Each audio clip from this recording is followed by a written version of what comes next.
Happy Friday morning, everybody. We've got a gorgeous day here. I'm looking forward to getting a lot done today when I get home, and hopefully it's going to be a nice weekend too.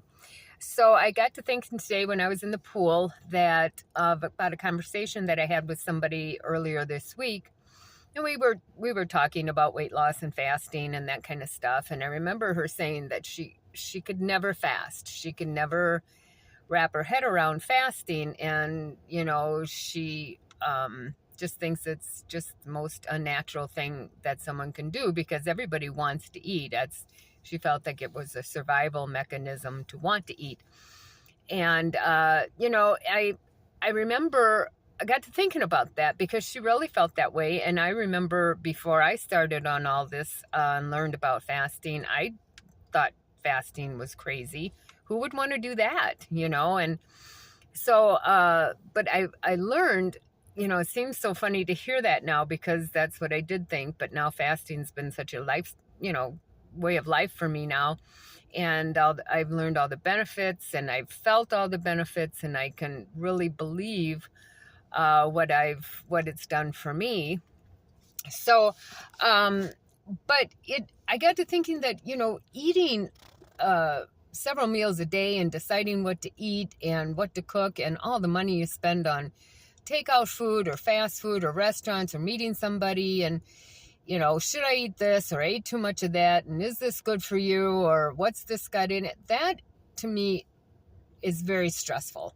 All those decisions, all those things that, I ate this, but I'm gaining weight, or should I eat this?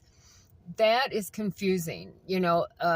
If you have to ask yourself that many questions or wonder that much or read the labels and do all this kind of stuff, then for me, it's already too much work. The default is always just don't. When in doubt, just don't, and you'll be always right. It's never going to be a wrong decision not to eat something or not to participate in food that you don't, that's bad for you, for one thing. But you don't know. If you don't know, or if you've got to read it, or if you don't know how to pronounce all the words, and if that's good or bad, put it down. Then just don't. And then you'll always feel good about your decision.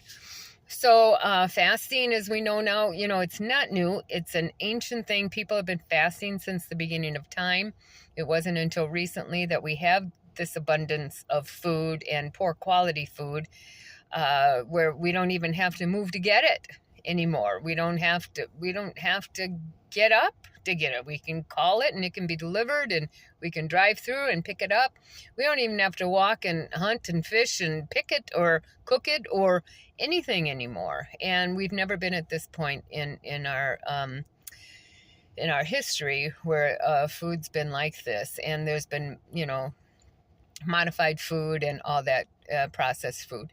So read with us the obesity code. I encouraged her to read it with questions. Remember, it doesn't matter if you're on a different type of diet, or if you're a vegetarian, or if you're carnivore, or whatever, you can still fast. I mean, fasting is if you needed a little more edge, if you needed the benefits of autophagy, fasting can be a part of any diet and lifestyle. And we're reading now the obesity code, how you can use intermittent fasting, why it works where other diets don't. That's what I learned because I yo-yoed my whole life. So grab with us and read with us the obesity code. I'll be posting more videos about that and interviews. So don't be afraid. Don't be afraid. It's never hurt anybody to skip a meal or two.